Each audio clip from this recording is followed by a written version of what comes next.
اسی طریقے سے نماز کا معاملہ جو ہے وہ پہلے کیوں نہیں آیا؟ نماز کا بعد میں آ رہا ہے. آت المال علی حبہ ذوی القربى والیتامى والمساکین وابن السبیل والسائلین وفی الرقاب. کتنا دور لے گئے. واقام الصلاۃ وآتى الزکاۃ. یہ ہے ترتیب کے اعتبار سے جو میں نے عرض کیا تھا. یہاں عنوان کیا ہے؟ یہاں نیکی کی حقیقت عنوان ہے. اس کی روح ایمان ہے اور اس کا ظاہر اس میں سب سے پہلے انسانی ہمدردی، اور اس ہمدردی کی بنا پر وہ مال جو بہت محبوب ہے خرچ کرنا. درد دل کے واسطے پیدا کیا انسان کو، ورنہ طاعت کے لیے کچھ کم نہ تھے کروبیاں. اگر یہ نہیں ہے تو کچھ نہیں. حضور نے فرمایا من یحرم الرفق فقد حرم الخیر کلہ. جو شخص دل کی نرمی سے محروم ہو گیا وہ کل کے کل خیر سے محروم ہو گیا. کسی کو دکھ میں دیکھو اور اس پوزیشن میں ہو کہ تم اس کا کوئی مداوع کر سکو اور نہ کرو، پھر تم چاہے مفسر ہو، محدث ہو، نیک نہیں ہو. تم عابد ہو سکتے ہو، زاہد ہو سکتے ہو، تم مفسر ہو سکتے ہو، محدث، نیک نہیں ہو سکتے. من یحرم الرفق، رفق کہتے ہیں نرمی. رفیق ہمارا ساتھی، دمساز. ظاہر بات ہے آپ کو دکھ ہوگا، آپ کے رفیق جو ہے اس کے اپنے دل میں محسوس کرے گا آپ کے درد. ہمدرد کسے کہتے ہیں؟ ہمدرد جن کا درد مشترک ہے. ہم عصر ایک زمانے کے لوگ، ہم جماعت ایک جماعت میں پڑھنے والے، ہم درد. خنجر چلے کسی پہ تڑپتے ہیں ہم امیر، سارے جہاں کا درد ہماری جگر میں ہے. اگر یہ رفق نہیں ہے، اگر یہ ہمدردی نہیں ہے، اگر کسی کو دکھ میں دیکھ کر آپ تڑپ نہیں اٹھتے، اگر اس کی مدد کرنے پر قادر ہو اور نہیں کرتے تو کل خیر سے محروم ہے. پڑھے جاؤ نمازیں اور تہجدیں، کچھ حاصل نہیں ہو. اس پر جو آخری آیت قرآن کی ہے، لن تنالوا البر حتى تنفقوا مما تحبون، اس سے زیادہ کیٹیگوریکل سٹیٹمنٹ اور کیا چاہیے. لن کے ساتھ جو نفی ہوتی ہے فعل مضارع میں، انتہائی مؤکد. ہرگز نہیں پہنچ سکتے نیکی کے مقام کو جب تک کہ خرچ نہ کرو ان میں سے جو چیزیں تمہیں پسند ہیں. قمیض پھٹ گئی ہے، بوسیدہ دے دو کسی کو، یہ نہیں ہے خیرات و صدقات، بلکہ جو تمہیں محبوب ہو. لن تنالوا البر، بر کے مقام تک نہیں پہنچ سکتے. پھر میں کہہ رہا ہوں عابد ہو سکتے ہو، زاہد ہو سکتے ہو، علم کا معاملہ ہے، محدث ہو سکتے ہو، مفسر ہو سکتے ہو، فقیہ ہو سکتے ہو، مفتی ہو سکتے ہو، سب کچھ ہو سکتے ہو. قرآن مجید کی روح سے نیک نہیں کہلا سکتے. وآت المال علی حبہ.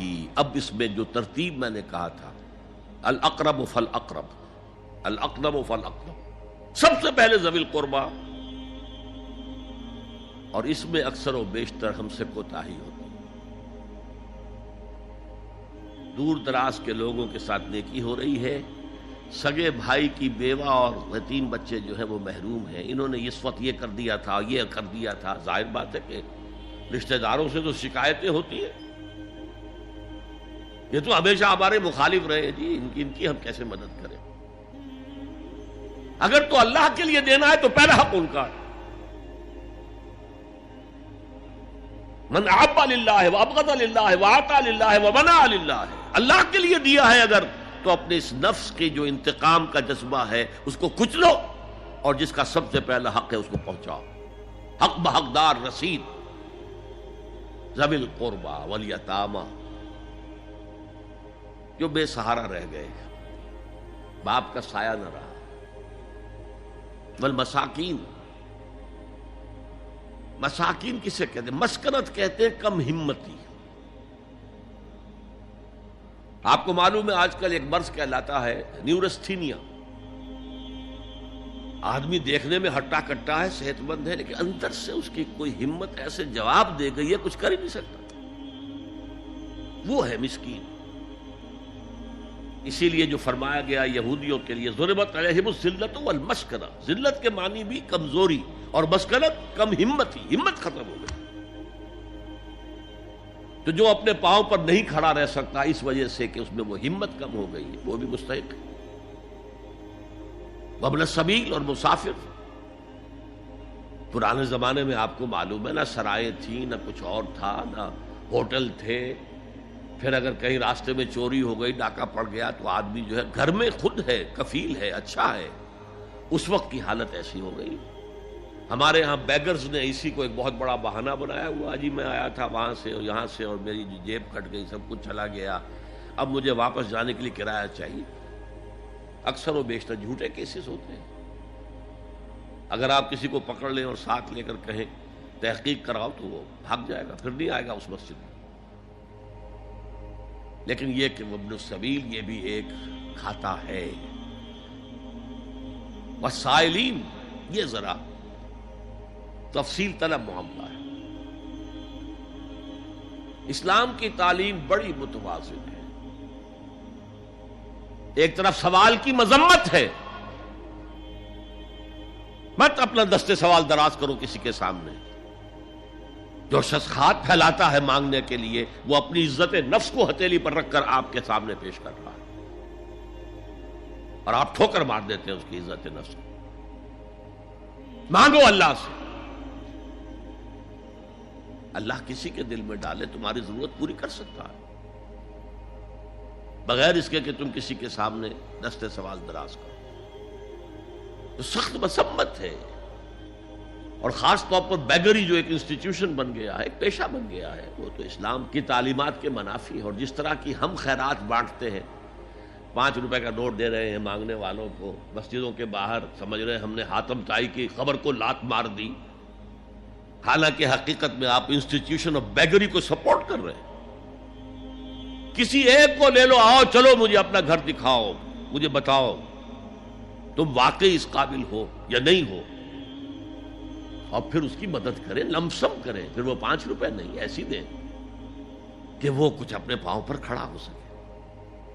میں نے 1 روپیہ نہیں کہا، اس لیے کہ 1 روپیہ تو اب کوئی شے نہیں رہی، لیکن یہ کہ 5 روپے کا نوٹ بھی آپ نے تقسیم کرنے شروع کر دیے، یہ کیا ہے؟